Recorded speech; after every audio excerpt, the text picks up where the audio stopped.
Hello everyone, so today is Wednesday and I subbed kindergarten today. The students have left home already. I wanted to make this video on how to use the classroom technologies such as the smartboard, the document camera, and the projector. Usually when I go in the office to check in or sign in, I am given a folder, and in the folder it usually has the login, which I can log into the computer and to take attendance. And there's also some important info about rainy day schedule, the lunch and recess schedule, stuff like that. Every school is different. Sometimes I just get the login, and let me show you what that looks like.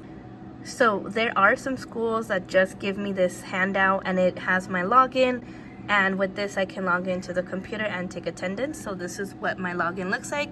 The password expires after the end of the day, so I won't be able to use this login ever again. So when I get into the classroom, the first thing I do is just log in. We use Aries to take attendance, which some schools can use Synergy to take attendance, or they give you a physical roster that you have to take to the office. This is what Aries looks like. I just used the same login I was given to log in. You're gonna click login and you're gonna be able to take attendance from there.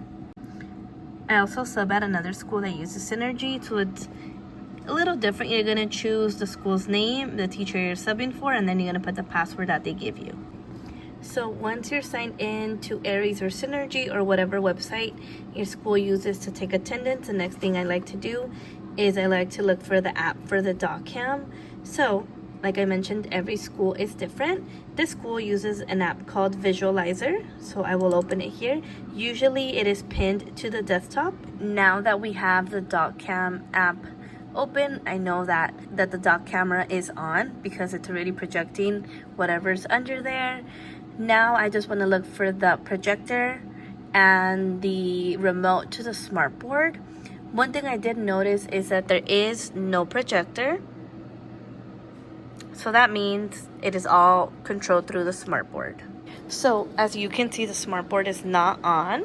I will just power it on. Once I turned it on, it just automatically connected. So now I know that this is my main screen because I have the document camera app open. That is what displays in the smartboard up there. This is the DocCam. This one is very simple. You just display what you need here, and then you can see it on the board. Depending on the DocCam and the app, some DocCams have buttons and controls that you can use to zoom in or to autofocus, and sometimes the app has all those functions as well. So for example, it has a zoom button where you can zoom in as much as you need. You can flip it to whatever angle you need it at, and then here's the autofocus that kind of makes it see it more clear. And there's a whole lot of buttons that you can use when you're using the document camera. I did want to share one website that I love to use with the older kids, such as 2nd and 3rd grade. On Google, I just type Classroomscreen and you'll click on the first link. You're going to click on try for free. I like to use this website to display to the students what they're going to be working on within a time frame. So for example, you can change the background. So they have themes. Let's say we want this one. You can click on text and then you can write what they're doing. So let me show you an example. Here I put an example of what they're going to be doing. So you can customize this. You can change it to clear. You could change the font and the size. You could change the color. You can put this in bullet points. Make it to whoever you want.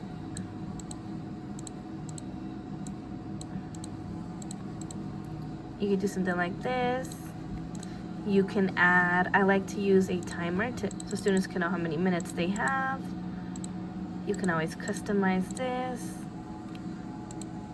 You can add a clock down here. Some students like to know what time it is.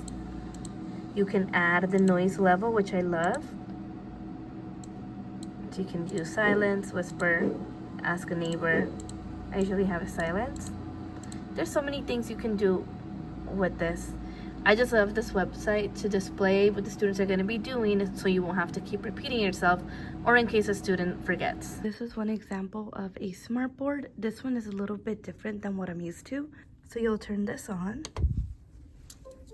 It's not gonna show what is on the screen just because we still have to turn on the projector that is up there. So I need to find the remote control to turn on the projector. If not, if I can't find the remote control, then I'm gonna have to turn it on from up there. Here it is. You will just hit this blue on button. You're gonna hear it on and then it's gonna load. There it is, it's slowly turning on. So you do need to turn the smartboard on and the projector. Sometimes it's just the projector with the button and it'll turn the smartboard on. Once you log into the computer, the first thing I like to do is look for the dock cam, which may look like this. This is the Avere brand. This one does not have a button to turn on, it's just on when you plug it into the computer. The second thing I like to do is look for the app for the dock cams. They usually have it saved here, so mine would be Sphere, which looks like this. This is just one app that some schools use. Once you open the app, it's gonna project what you have under. So I have this Scholastics article, which shows on my screen and shows on the smartboard. Some schools have two screens, so depending on which screen the smartboard is projecting is the one that you're gonna be using. So this one is like the second screen where I have something else opened that is not displaying on the smartboard.